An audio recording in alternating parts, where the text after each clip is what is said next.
Particularly for those of you who've never been on the show, tonight gave an excellent example of what the lights can do to smart people's brains. Welcome to the Final Wager. I'm Keith Williams. Now, I was on the show 6 times so far, still hoping for that college reunion tournament, and I missed 3 Final Jeopardies, all 3 of which could be construed to be either geography or history, which I would consider my 2 best categories. So just because you have a good clue that might be in your wheelhouse doesn't mean you're going to get it right. There's a couple reasons that could be. Jenny is a chemist. That's how she's introduced. But she missed a Final Jeopardy about chemistry. Why? It's not that she's a bad chemist. Probably because she fixated on the wrong part of the clue, as I did most of the times I missed.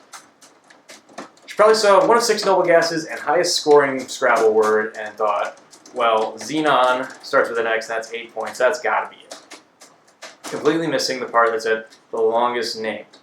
I'm sure she could rattle off all 6 noble gases right now. There are 6, right? Maybe there's only 5. Lunanoctium, does that count? Anyway.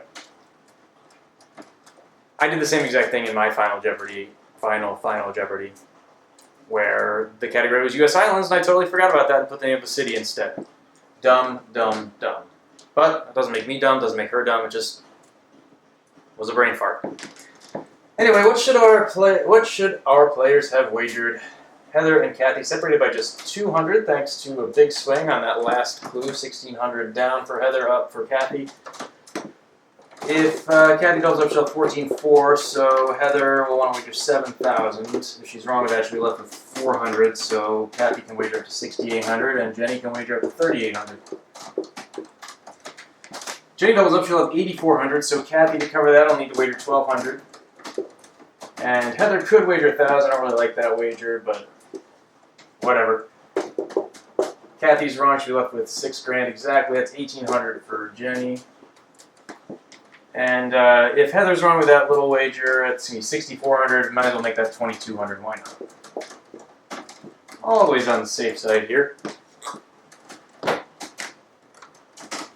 Here, Heather and Kathy are so close together that it doesn't make sense for Heather to play mind games, go for the lockout, or go for this small thing if you prefer that. And really no reason for Kathy to play mind games with Jenny either. 3,800, that would put Jenny at 8,000. If you're going to wager 800, you might as well go for 12. Or yeah, you might as well go for 1,200. If there are no second order wagers here, I would say. Now we look at zero covers. It's raining really hard out right now, which I'm really happy about because I hope that means the humidity will break, so I will actually want to go running at some point.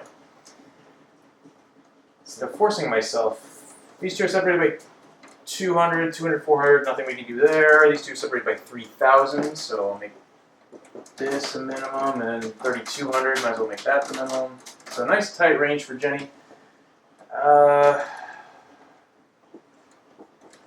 Cap that there, and I'm going to cap this at 6,000, just in case Jenny does go for that 3,000 amount. Kathy, very savvy wager. Heather and Jenny both 200 too much. One of these is much worse than the other. Jenny normally would not have a chance to win if she gets it wrong, and Kathy's got to put that away. But she only gets a pink and not a red because she actually put the chips on the table and put the destiny more into her own hands. So another new champ, and Kathy will look to break our little carousel tomorrow. Yeah, that's loud.